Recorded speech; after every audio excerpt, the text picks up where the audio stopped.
कैसे हो बच्चों। आज आप लोगों को एटॉमिक स्ट्रक्चर परमाणु की संरचना पढ़ाने जा रहा हूँ।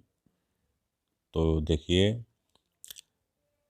बच्चों, ये जो तस्वीर है बच्चों, महर्षि कनाद का है। महर्षि कनाद का तस्वीर है बच्चों। सबसे पहले 500 बीसी पूर्व 500 बीसी पूर्व महर्षि कनाद ने बताया था कि जितने भी पदार्थ है इस दुनिया में छोटे छोटे कणों से बने हैं, जिसे परमाणु कहते हैं। तो बच्चों, आज से 2500 वर्ष पहले महर्षि कनाद ने ये कंसेप्ट दिया था।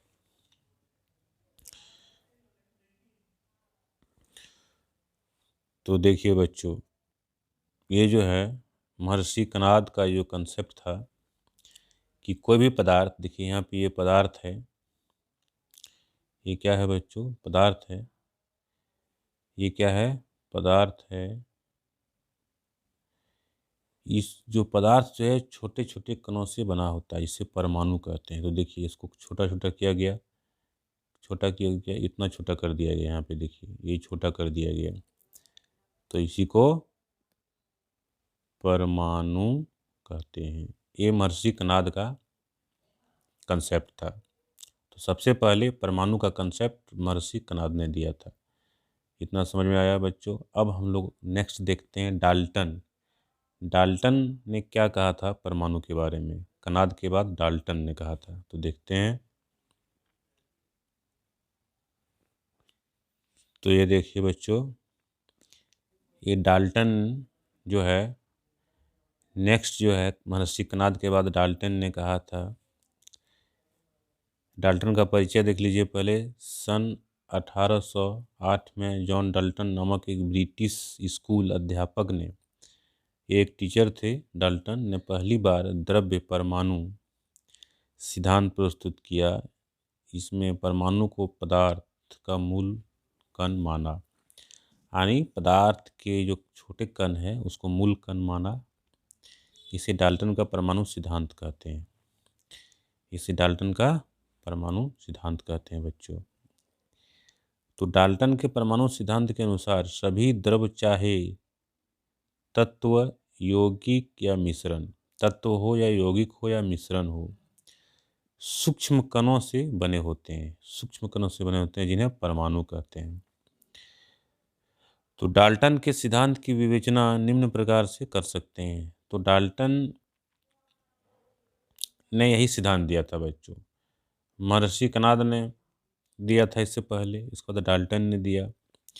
और डाल्टन ने फिर क्या उनका सिद्धांत है, देखिए क्या है कि पहला है कि सभी द्रव परमाणुओं से निर्मित होते हैं। सभी द्रव पदार्थ जो है परमाणुओं से बनते हैं, जो कि रासायनिक अभिक्रिया में भाग लेते हैं। ये सिद्धांत दिया।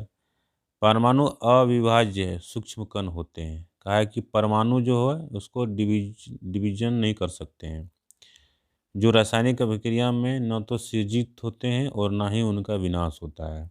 तो एक एक सिद्धांत दिया था। तो परमाणु तो डिविजिबल है, तो इन्होंने कहा था कि परमाणु विभाज्य नहीं है। नेक्स्ट क्या था इनका, देखिए नेक्स्ट जो सिद्धांत था बच्चों 3 नंबर का, दिए गए तत्वों के सभी परमाणुओं का द्रव्यमान एवं रासायनिक गुणधर्म समान होते हैं। इन्हें कहा कि जो भी तत्व है परमाणुओं का द्रव्यमान और रासायनिक गुण समान होते हैं। ये सिद्धांत दिया था। नेक्स्ट सिद्धांत क्या था इनका, देखिए 4 नंबर। 4 नंबर का सिद्धांत था कि भिन्न भिन्न तत्वों के परमाणुओं के द्रव्यमान एवं रासायनिक गुण भिन्न भिन्न होते हैं। ये दिया था बच्चों। अब देखिए इनका नेक्स्ट क्या है कि भिन्न भिन्न तत्वों के परमाणु परस्पर छोटी पूर्ण संख्याओं के अनुपात में सहयोग कर यौगिक निर्मित करते हैं, और किसी भी यौगिक के परमाणुओं की सापेक्ष संख्या एवं प्रकार निश्चित होते हैं। तो ये इनका था, डाल्टन का सिद्धांत था। अब डाल्टन के जो सिद्धांत दिया था उसमें क्या कमी था, क्या दोष था, इसका दोष भी देख लेते हैं बच्चों हम लोग डाल्टन का। क्या इसमें दोष था? देखिए, उन्होंने कहा है कि परमाणु अविभाज्य सूक्ष्मतम कण होते हैं। अविभाज्य, परमाणु अविभाज्य सूक्ष्मतम कण होते हैं, तो ये गलत है। परमाणु तो विभाजित है, रासायनिक विज्ञान में तो सृजित होते हैं ना, उनका विनाश होता है। परंतु आज हम जानते हैं कि परमाणु विभाज्य है। परमाणु को हम लोग इलेक्ट्रॉन में, प्रोटॉन में और न्यूट्रॉन में, सूक्ष्म कणों में विभाजित कर सकते हैं। तो ये बात समझ में आया कि डाल्टन का वो जो सिद्धांत था कि परमाणु अविभाज्य है, वो गलत साबित हो गया। ये बात समझ में आया बच्चों। दूसरा इनका क्या दोष था कि डाल्टन का कथन था कि परमाणु का द्रव्यमान एवं रासायनिक गुणधर्म समान होते हैं, कि तत्व के सभी परमाणु का द्रव्यमान एवं रासायनिक गुणधर्म समान होते हैं। परंतु ये भी सिद्धांत इनका निष्फल हो गया। कैसे? देखिए, यहाँ पे देखिए, इन्होंने कहा है कि परमाणु का द्रव्यमान में रासायनिक गुणधर्म समान होते हैं। लेकिन यहाँ पे देखिए क्या है कि ये देखिए, हाइड्रोजन का जो समस्थानिक है, ये देखिए, ये इसको प्रोटियम बोलते हैं। इसको जो है, इसमें दो है, 2 है इसका द्रव्यमान संख्या, परमाणु संख्या 1 है। और ये ट्राइटियम है, ड्यूटेरियम है। तो ये जो है ड्यूटेरियम है, ये प्रोटियम है, और ये क्या है, एक दूसरे का समस्थानिक है। तो इनके गुण तो अलग अलग हो जाते हैं। तो दूसरा जो उन्होंने बोले थे ये कि रासायनिक गुणधर्म समान होते हैं, ये भी गलत साबित होता है। और इनका क्या था कमियां, देखते हैं। और जो था बच्चों इनमें, ये तीसरा नंबर का जो था, इन्होंने कहा था कि परमाणु के द्रव्यमान में रासायनिक गुण धर्म भिन्न भिन्न होते हैं, लेकिन वर्तमान में ऐसे अलग अलग तत्व भी जो खोजे जा चुके हैं, परमाणु के द्रव्यमान समान हैं, जिन्हें हम संभारिक के नाम से जानते हैं। तो जैसे संभारिक है, संभारिक क्या होता है कि दो तत्वों का द्रव्यमान संख्या समान होता है और परमाणु संख्या भिन्न होता है। जैसे आर्गन है और कैल्शियम है, इसका भी 40 होता है, इसका भी 40 होता है, इसका 18 होता है और कैल्शियम का 20 होता है परमाणु संख्या। और डाल्टन ने कहा था कि परमाणु के द्रव्यमान एवं रासायनिक गुणधर्म भिन्न भिन्न होते हैं, लेकिन यहाँ तो समान है द्रव्यमान संख्या। तो ये भी फॉल्स हो गया, इनका दोषपूर्ण हो गया। तो ये बात समझ में आया होगा बच्चों, ये डाल्टन का सिद्धांत है, ये डाल्टन का सिद्धांत है, ये डाल्टन का सिद्धांत हुआ। डाल्टन के बाद जो आए, वो जो आए बच्चों, वो जे जे थॉमसन आए, जे जे थॉमसन आए। अब हम लोग थॉमसन के सिद्धांत को देखते हैं। परमाणु मॉडल देखिए बच्चों, ये जो है जे जे थॉमसन का है।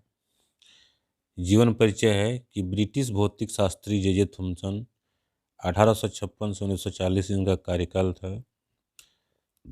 तो इनका जो जन्म हुआ था बच्चों, इनका जो जन्म हुआ था वो 18 दिसंबर 1856 में मैनचेस्टर के हिल क्षेत्र में हुआ था। इलेक्ट्रॉन की खोज के कारण जे जे थॉमसन ने इलेक्ट्रॉन की खोज किया था, जिसके कारण 1906 में उनको भौतिक के नोबेल पुरस्कार मिला। और 35 वर्ष तक वे कैम्ब्रिज में केवेंडिश प्रयोगशाला के निदेशक थे और उनके शोध के 7 सहयोगों को भी आगे चलकर नोबेल पुरस्कार मिला। ये जे जे थॉमसन का परिचय है। अब इनका देखते हैं कि इन्होंने परमाणु मॉडल क्या दिया। अब इनका परमाणु मॉडल के बारे में देखते हैं हम लोग। तो बच्चों ये देखिए, जे जे थॉमसन का परमाणु मॉडल। इन्होंने कहा कि जो नेगेटिव और पॉजिटिव चार्ज जो होता है, इस तरह से फैला हुआ रहता है। परमाणु में इस तरह से फैला हुआ रहता है, इस तरह से फैला हुआ रहता है बच्चों। ये देख पा रहे हैं, ये नेगेटिव चार्ज है, ये पॉजिटिव चार्ज है, इस तरह से फैला हुआ रहता है। इनका ये परमाणु मॉडल है जे थॉमसन का। जिस तरह से तरबूज रहता है, तरबूज में जो रेड पार्ट रहता है उसको पॉजिटिव माना, और जो काला पार्ट रहता है दाना, उसको जो है बच्चों जो है उस तरह से पॉजिटिव माना। तो तरबूज आप लोग देखे होंगे, उस तरह का मॉडल जो है जे थॉमसन का है। ये देखिए, ये जो जे थॉमसन का ये परमाणु मॉडल है वो भी दिखा देते हैं। तो ये देखिए बच्चों, ये देखिए जे थॉमसन का परमाणु मॉडल, ये जो है जे थॉमसन का परमाणु मॉडल बच्चों। इस तरह से ये क्या है, तरबूज है। तरबूज में जिस तरह से ये रेड वाला पार्ट को पॉजिटिव माना है, ये दाना सबको नेगेटिव माना है। तो उनका ये कहना था जे थॉमसन का कि इस तरह से परमाणु का स्ट्रक्चर है। ये बात समझ में आया बच्चों। अब हम लोग देखते हैं रदरफोर्ड का परमाणु मॉडल। रदरफोर्ड का परमाणु मॉडल बच्चों, रदरफोर्ड का जन्म 30 अगस्त 1871 में स्प्रिंग ग्राउंड में हुआ था।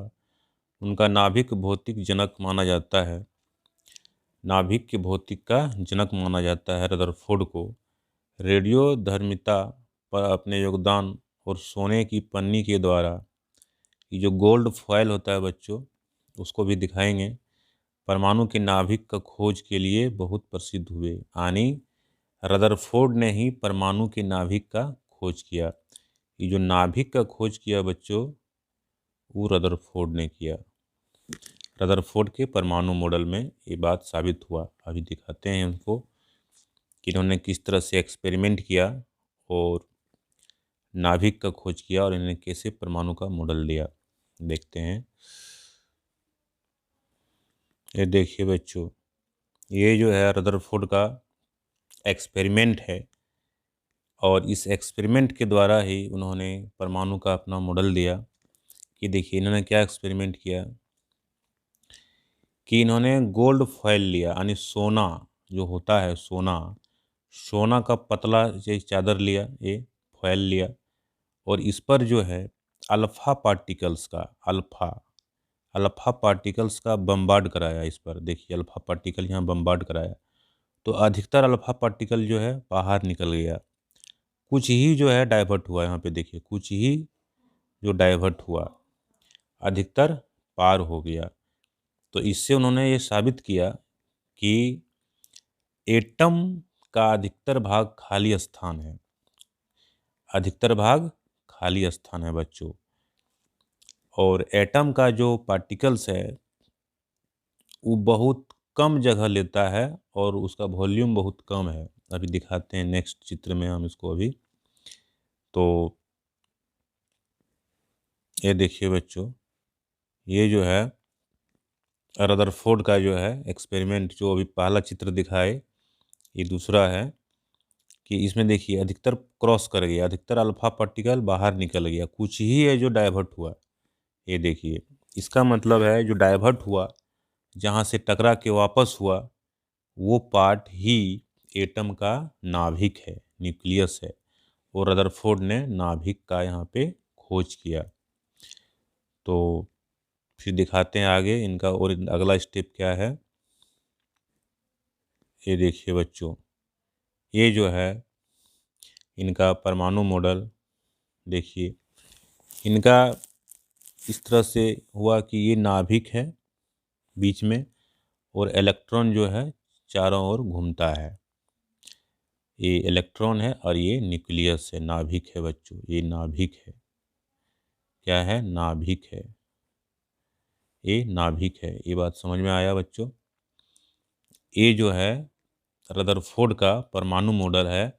जे थॉमसन ने जो बताया था कि तरबूजा की तरह फैला हुआ रहता है चारों तरफ, वैसा नहीं है। इन्होंने ये साबित कर दिया कि सारा अल्फा पार्टिकल बाहर निकल गया। इसका मतलब खाली स्थान है एटम में, और बीच में कुछ है जिसको नाभिक उन्होंने कहा।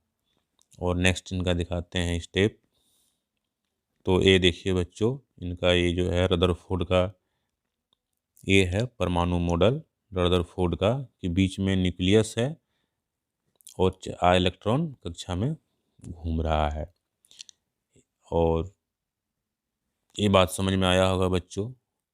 तो नेक्स्ट हम दिखाते हैं, इसमें और अभी है, ये है बच्चों रदरफोर्ड का परमाणु मॉडल, कि बीच में देखिए बीच में क्या है।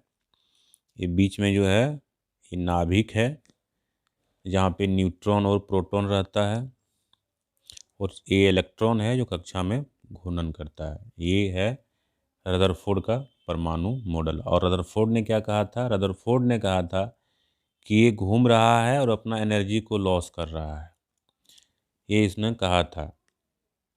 तो इनके इस नियम को, जो इलेक्ट्रॉन कक्षा में घूम रहा है और अपना एनर्जी को रेडिएशन करता है, इस नियम को जो है बच्चों नील बोर मॉडल ने खारिज किया। और उन्होंने कहा कि कक्षा में घूमते हुए इलेक्ट्रॉन अपना ऊर्जा का रेडिएशन नहीं करता है, वो अस्थायी कक्षा में घूमता है, अलग अलग कक्षा में अलग अलग ऊर्जा के साथ घूमता है। अभी दिखाते हैं बोर मॉडल, तो देखते हैं बच्चों। तो ये देखिए बच्चों, ये नील बोर है। नील बोर का क्या है, कुछ परिचय इसका देख लेते हैं। कि नील बोर का जन्म जो है 7 अक्टूबर 1885 ईस्वी में कोपेनहेगन में हुआ था। और 1916 में कोपेनहेगन में विश्वविद्यालय में उनको भौतिक शास्त्र का प्रोफेसर नियुक्त किया गया। और 1922 में उसको परमाणु की संरचना पर अपने योगदान के लिए नोबेल पुरस्कार मिला। प्रोफेसर बोर के विविध लेखों पर आधारित 3 पुस्तकें प्रकाशित हुई। कौन कौन सी पुस्तक उन्होंने लिखे थे? The theory of spectrum and atomic constitution. और नेक्स्ट किताब उन्होंने क्या लिखा था? Atomic theory. और तीसरा किताब लिखा था दी डिस्क्रिप्शन ऑफ नेचर। 3 किताब भी इन्होंने लिखा है नील बोर ने। तो नील बोर का हम लोग परमाणु मॉडल देखते हैं। तो देखिए बच्चों, ये नील बोर का परमाणु मॉडल है। नील बोर ने क्या कहा कि इलेक्ट्रॉन जो है कक्षा में घूम रहा है, ये कक्षा में इलेक्ट्रॉन घूम रहा है, और बीच में नाभिक है, ये न्यूक्लियस है, नाभिक है, और इलेक्ट्रॉन अपनी कक्षा में घूम रहा है। इस कक्षा का नाम इन्होंने नंबर रखा 1 2 3 4। इनको इस कक्षा को सेल कहा जाता है। क्या कहा जाता है बच्चों? सेल कहा जाता है। और ये न्यूक्लियस है। ये नील बोर का परमाणु मॉडल है। और इसमें ये कहा गया है कि इलेक्ट्रॉन चारों ओर घूम रहा है अपनी अपनी ऊर्जा से, और अगर हायर एनर्जी लेवल से लोअर एनर्जी लेवल में जाएगा तो रेडिएशन करेगा, और लोअर से हायर में जाएगा तो ऑब्जर्व करेगा। ये नील बोर का जो है बच्चों, नील बोर का परमाणु मॉडल है। अब देखते हैं उन्होंने और दूसरा क्या सिद्धांत दिया है। ये देखिए बच्चों, इनका ये दूसरा सिद्धांत क्या है कि कक्षा का नाम उन्होंने रखा KLMN। ये सेल है, सेल का नाम है, कक्षा का नाम है। और कितना इलेक्ट्रॉन रह सकता है? तो प्रथम कक्षा में कितना इलेक्ट्रॉन रह सकता है? 2 1 स्क्वायर, यानी 2 इलेक्ट्रॉन रह सकता है। दूसरी कक्षा में 2 स्क्वायर यानी 8 इलेक्ट्रॉन रह सकता है। तीसरी कक्षा में 2 3 स्क्वायर यानी 18 इलेक्ट्रॉन रह सकता है। चौथा कक्षा में कितना रह सकता है? Maximum electron 32। यानी क्या इन्होंने फॉर्मूला दिया है इलेक्ट्रॉन का? Maximum 2n square. ये फार्मूला दिया है बच्चों नील बोर ने। तो ये नील बोर का है। और इन्होंने कहा कि इलेक्ट्रॉन अपनी कक्षा में घूमता है और ऊर्जा का ये रेडिएशन नहीं करता है। जो रदरफोर्ड के इस सिद्धांत को, रदरफोर्ड ने जो कहा था कि वो रेडिएशन करता है, तो उस सिद्धांत को ये खारिज करते हैं। ये नील बोर का परमाणु मॉडल है बच्चों। अब हम लोग इलेक्ट्रॉन, प्रोटॉन और न्यूट्रॉन का देखते हैं, मास कितना होता है और किसने खोज किया है वो भी देख लेते हैं। नेक्स्ट,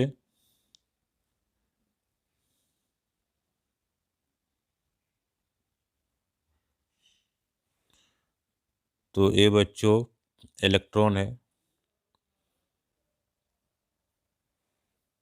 ये बच्चों इलेक्ट्रॉन है। देखिए इलेक्ट्रॉन के बारे में, इलेक्ट्रॉन को ई से डिनोट करते हैं। इस पर चार्ज कितना रहता है इलेक्ट्रॉन पे? 1.6022 इंटू 10⁻19। ये कूलाम इसमें क्या रहता है? चार्ज रहता है इलेक्ट्रॉन के ऊपर। इसको हम लोग रिलेटिव चार्ज कितना दिखाते हैं? -1। मास पर केजी कितना होता है? 9.10939 इंटू 10⁻−31 kg। ये इसका मास है। और मास जो है इसका, रिलेटिव मास इसका कितना है बच्चों? इसको एटॉमिक मास यूनिट भी बोलते हैं, 0.0054। और इसका अप्रॉक्सीमेट मास जो है 0 माना जाता है। इलेक्ट्रॉन के मास को अप्रॉक्सीमेट 0 माना जाता है। ये बात समझ में आया है बच्चों। अब हम लोग देखते हैं प्रोटॉन और न्यूट्रॉन का। ये देखिए बच्चों, ये है प्रोटॉन का। प्रोटॉन का चार्ज कितना रहता है? जितना इलेक्ट्रॉन का रहता है उतना प्रोटॉन का चार्ज रहता है। लेकिन प्रोटॉन जो है पॉजिटिव चार्ज रहता है, इसको +1 मानते हैं। और इस पर जो है ये जो रिलेटिव मास इसका कितना होता है? 1.6262 10⁻27 kg। इसको लगभग में माना जाता है, अप्रॉक्सीमेट में 1.0 एटॉमिक मास यूनिट, 1.00727, और इसको 1 यूनिट मानते हैं। न्यूट्रॉन का भी, न्यूट्रॉन को n से डिनोट करते हैं बच्चों। इस पर चार्ज नहीं होता है, उदासीन होता है। और इस पर चार्ज 0 हो गया, कोई चार्ज नहीं होता। इसका भी मास जो है 1.67493 इंटू 10⁻27 kg होता है। लगभग प्रोटॉन के मास के बराबर होता है न्यूट्रॉन का। और इसको भी 1 यूनिट मानते हैं बच्चों। ये बात समझ में आया। इलेक्ट्रॉन का खोज जे थॉमसन ने किया। प्रोटॉन का खोज गोल्डस्टीन ने किया। और न्यूट्रॉन का खोज चेडविक ने किया। ये बात समझ में आया। तो इतना बात समझ में आ गया होगा बच्चों। अब जो है हम लोग नेक्स्ट क्लास में देखेंगे परमाणु की संयोजी इलेक्ट्रॉन संयोजकता, समस्थानिक, संभारिक, परमाणु संख्या क्या है, द्रव्यमान संख्या क्या है, इसके बारे में नेक्स्ट क्लास में पढ़ेंगे हम लोग बच्चों। तो इतना आप लोगों को समझ में आया होगा। उम्मीद है आप लोग को ज़रूर समझ में आया होगा। इसको लाइक कीजिए, पहली बार आए हैं तो चैनल को सब्सक्राइब कीजिए। धन्यवाद।